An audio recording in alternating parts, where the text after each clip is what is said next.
Boa noite. Até que ponto a paralisação dos caminhoneiros pode afetar a vida e o bolso do brasileiro? O que muda depois desse movimento? O governo precisa aprender a negociar com as categorias? Daqui a pouco, o economista e professor Aurélio Troncoso vai tirar essas dúvidas e outras mais que vão surgindo durante o programa.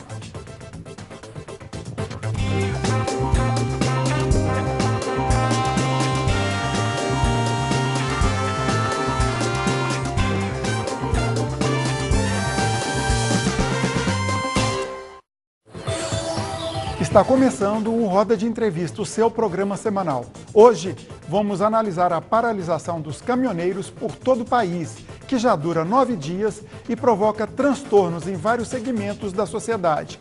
Para ajudar a gente a entender melhor esse movimento, sua proporção e os impactos na economia brasileira, convidamos o economista e professor Aurélio Troncoso. Para essa entrevista, contamos com as participações do jornalista e advogado e jornalista Sidney Pimentel, ele que é advogado tributarista. Sidney, bom ter você de volta com a gente aqui. Muito boa noite. Boa noite, Enzo. Boa noite, alegria estar de volta.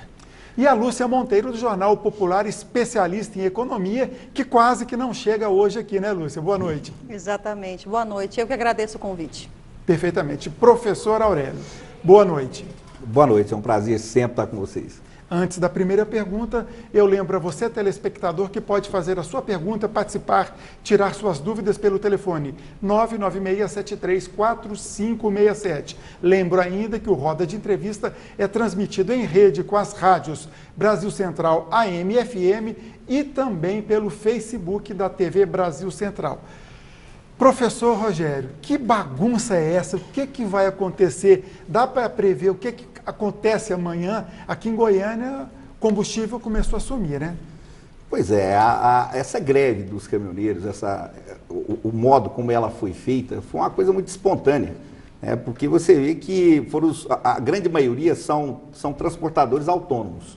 Né? E como eles pararam e são autônomos, praticamente a greve ela é legal. Não é greve, é paralisação, então não existe carteira assinada. Então isso aí prejudicou muito em relação ao governo e principalmente à justiça para dizer se era legal ou não. Né? E foi uma paralisação que praticamente parou o Brasil.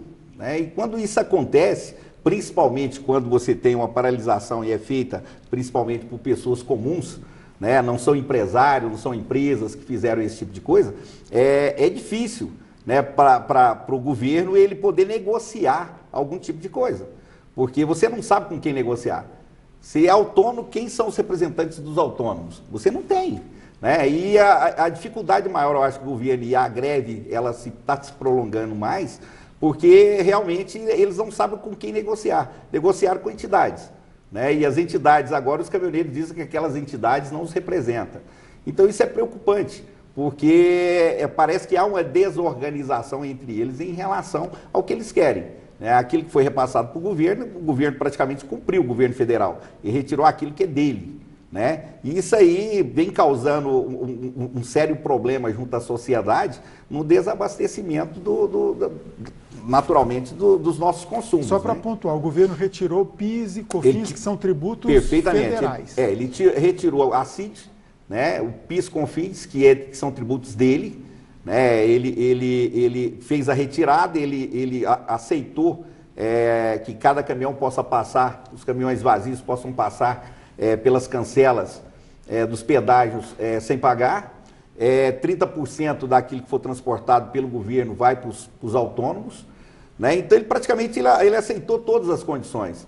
Só que as entidades que assinaram aquele papel, para alguns líderes, porque você tem vários líderes agora em vários lugares. Você tem no Paraná, você tem aqui em Goiás. Você não sabe qual deles é o líder realmente que vai negociar com o governo. Está dizendo que os caras que assinaram não fazem parte ou não comungam com aquilo que eles querem. Mas acontece, Aurélio, apesar de existir, né, essa falta de liderança do movimento aí pelo país, apesar dessa falta de liderança, de não saber a quem se acompanhar, né, você não acha que os caminhoneiros também, eles temem que promessas não sejam cumpridas, que depois de 60 dias, né, desse prazo estipulado pelo governo, que isso mude, que os preços voltem a sofrer reajustes constantes? Não existe aí uma incredulidade na promessa do governo? Não, mas com certeza, né?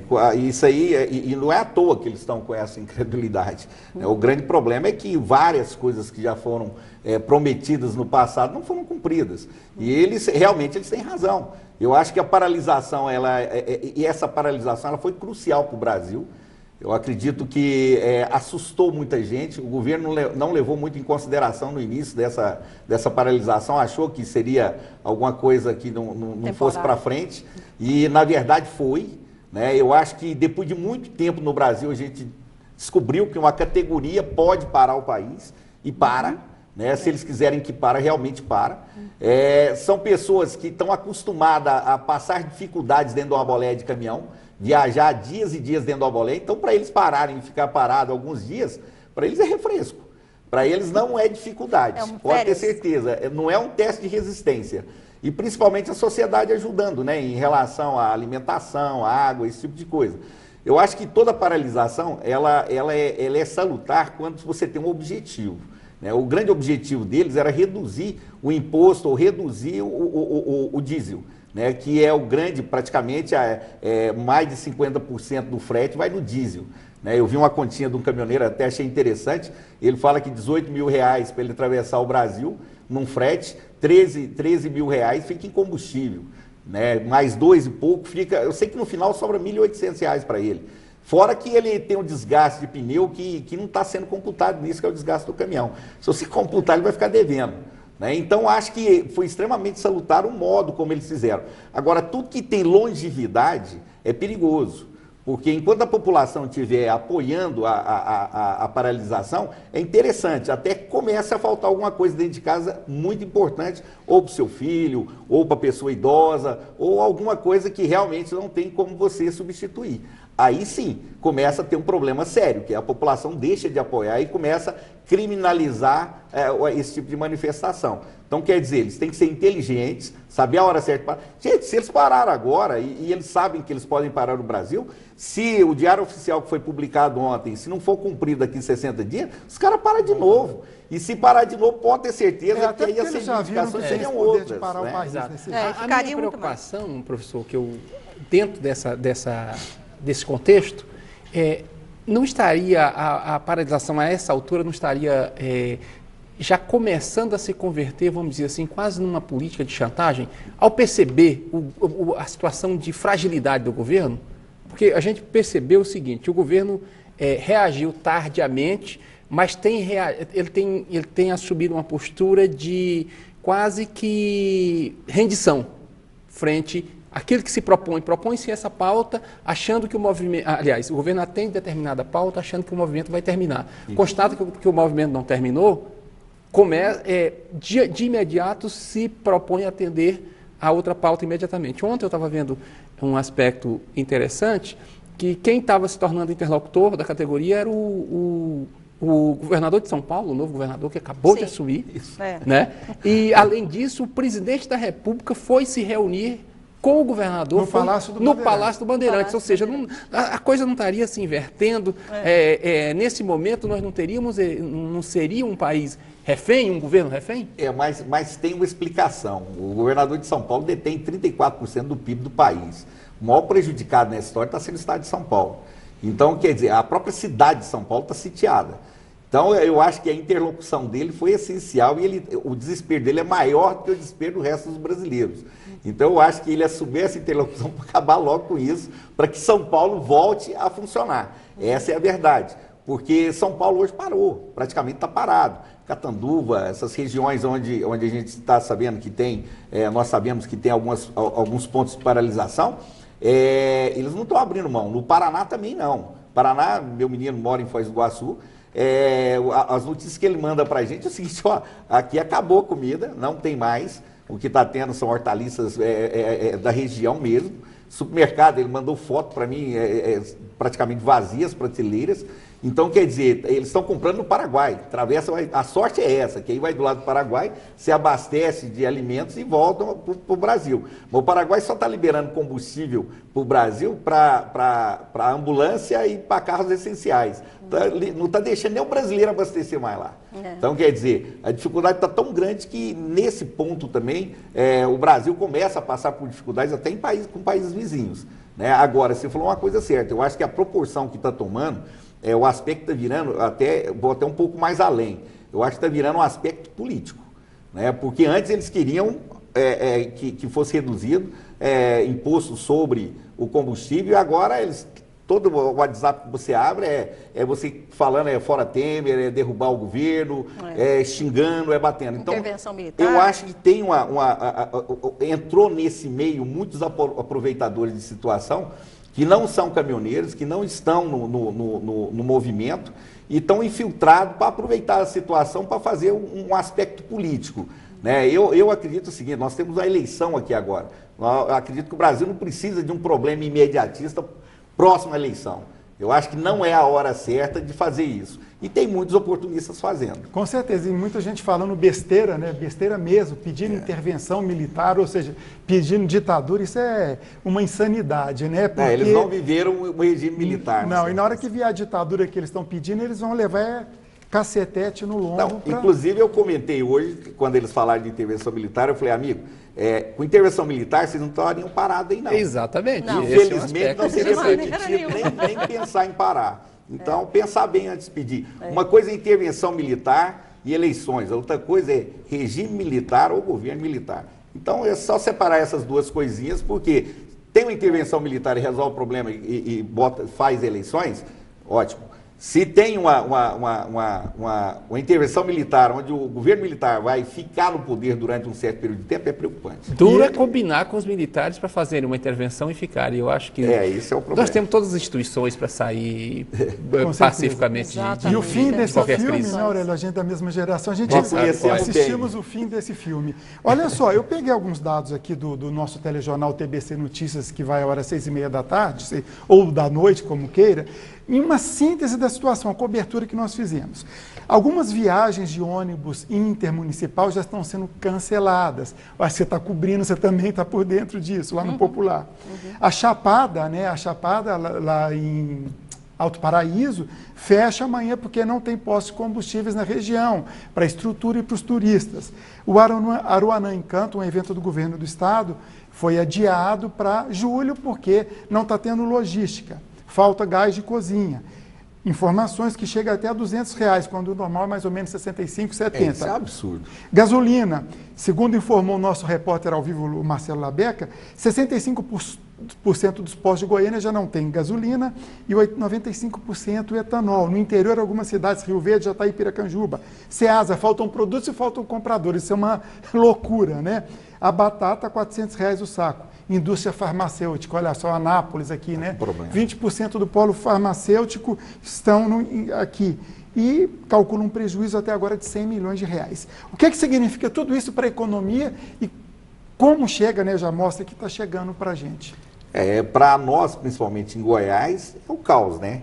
Se você tem hoje praticamente 11 mil indústrias paradas, principalmente na área de agronegócio, principalmente produção animal, onde depende do insumo para alimentação animal, a recuperação disso é demorada. Né? Não vai ser do dia para a noite que a gente vai ter, acabou hoje e o abastecimento começa amanhã e lota tudo. Não vai ser assim. A gente sabe muito bem que a economia ela demora, ela tem um prazo de maturação para voltar a acelerar novamente, pouco, no mínimo 2 meses, no mínimo. Né? E normalmente quando a gente fala de recuperação são 6 meses. Quando você tem, é a mesma coisa de um trem de ferro quando para de rodar. Ele vai parando, até ele acelerar e voltar todas as rodas a girarem, demora um certo período de tempo. Então, para Goiás, isso aí é ruim, principalmente para a arrecadação do Estado. O Estado com certeza vai ter uma arrecadação muito menor esse mês e possivelmente o mês que vem e o outro, pelos problemas que está tendo. Só que uma coisa que a gente até comentou, e eu gostaria de frisar, é que esse reflexo dessa paralisação, ela vem de 2012 para cá. O problema nosso não é da agora. Não. Exato. Não é. Aliás, é até uma questão que eu queria, você tocou no aspecto tributário, temos tempo ainda Sim, nesse à bloco? vontade, Que é até uma pergunta que eu deixei nos preparativos para a entrevista, que é o seguinte: nós temos um modelo tributário que concentra a arrecadação na matriz energética. Se nós pegarmos matriz energética e telecomunicações, nós vamos ter 30% da arrecadação tributária nacional. É uma maluquice. Quando lembramos que a nossa legislação tributária prevê que o ICMS, por exemplo, não vai sobrecarregar os itens essenciais, né? Ou seja, nós temos aí um paradoxo. Mas, enfim, em que medida... Quando você pegar a ordem econômica, que a gente pega lá na área de direito, que você conhece muito bem também, quando você pega a ordem econômica, você vê que existem produtos que são essenciais para o país. Um deles é o processo energético. O processo energético. E os combustíveis estão dentro da matriz energética. Né? Aí é onde eu pergunto, em que medida uma política dessa, de que preferiu concentrar a arrecadação na matriz energética, por motivos óbvios, porque é fácil arrecadar, né, nesse setor, contribuiu para que nós desaguássemos numa crise dessa? Eu acho que total, né? Se a gente for imaginar outros países que a gente conhece, e inclusive nós estamos estudando esses outros países, a gente vê uma diferença muito grande em relação ao crescimento econômico do país. Vou dar exemplo, Estados Unidos, que é um país, não pode não, então vamos para o México, vamos para os países que parecem com o nosso. Quando você pega, por exemplo, os Estados Unidos, a energia, seja ela fóssil, seja ela nuclear, seja ela hidrelétrica, ela é muito barata, porque é ela que faz o crescimento do país. Então, se você for nos Estados Unidos hoje, você vai comprar os galões de gasolina por centes de dólar. Que aí a turma fala, não, é galão, lá eles trabalham com galão, não é com litro. 3,6 litros. Então, quer dizer, são valores, assim, com um nosso, praticamente com um litro de gasolina nosso, compramos um galão lá, dá quase 4 litros lá. Então, quando você vê que o custo de energia deles é muito barato, inclusive, antigamente o carvão, que era utilizado, também era muito barato, porque é eles que fazem o crescimento e a empregabilidade do país. Eles prezam para o crescimento e empregabilidade. E a base para que isso aconteça é energia. Aqui no Brasil nós temos ainda uma tradição de tributar a produção. Contrário. Inclusive nós temos IPI, que eu considero isso uma excrescência, que você é punido por industrializar, né? Parece que uma herança do período colonial. Parece que aqui você é punido por produzir? Não, por viver. Na verdade, aqui você paga para nascer, paga para viver, paga para estudar. Praticamente você paga 2 vezes, né? Porque você bota seu filho na escola particular, porque a escola pública não tem vaga para todo mundo. Não vou dizer nem qualidade. Coitados dos professores de escola pública que lutam para ter qualidade. Você tem uma saúde pública muito deficitária, então você paga a saúde pública. Você mora num condomínio para ter segurança particular, porque a segurança pública não é suficiente. É um custo, então, quer dizer, famoso custo Brasil, né? Você paga 2 vezes tudo aquilo, você paga 2 tipos de imposto. Então, quer dizer, no Brasil é um absurdo isso acontecer. O processo energético que você colocou em termos de tributação, no Brasil, isso começou a partir do momento que foram retiradas praticamente, aí eu vou dar a mão à palmatória ao governo militar. Né? No governo militar você não tinha um processo de tributação em cima da energia como é hoje. Realmente a energia, naquela época, o processo energético era muito pouco, a gente não tinha grandes em relação à exploração de petróleo, mas você tinha um processo energético de energias elétricas muito grandes. Né? Você pode ver que Itaipu, Ilha Solteira, quase foi construído na estrutura do governo militar. Então, isso a gente tem que dar uma palmatória nesse ponto também, em termos de estrutura. Mas o custo disso a gente vem pagando há muito tempo. Conhece. Exato, né? bem pontuado, bem esclarecido. Antes de ir para o intervalo, eu vou registrar a participação de 2 telespectadores. Alberto Aureliano, setor sudoeste. Meu pai foi caminhoneiro autônomo, não conseguia fazer as compras de casa. Só sabe quem passou pelo aperto que já vivi e presenciei. Nos meses que precisava comprar pneu não tinha dinheiro em casa. É o desabafo e o testemunho, na verdade, do Alberto Aureliano, que a gente sabe que a grande maioria dos caminhoneiros autônomos, né, realmente vive isso. E para encerrar esse bloco, boa noite. Já passou da hora de acabar com a paralisação. O recado e a força dos caminhoneiros foi mostrada e as reivindicações foram atendidas. Agora já virou política. Luciano Calil. E ele conclui, o povo nem sabe o que é intervenção militar. Realmente, tem gente que não sabe e não sabe o que está falando. E com isso nós vamos para o primeiro intervalo, daqui a pouquinho a gente volta.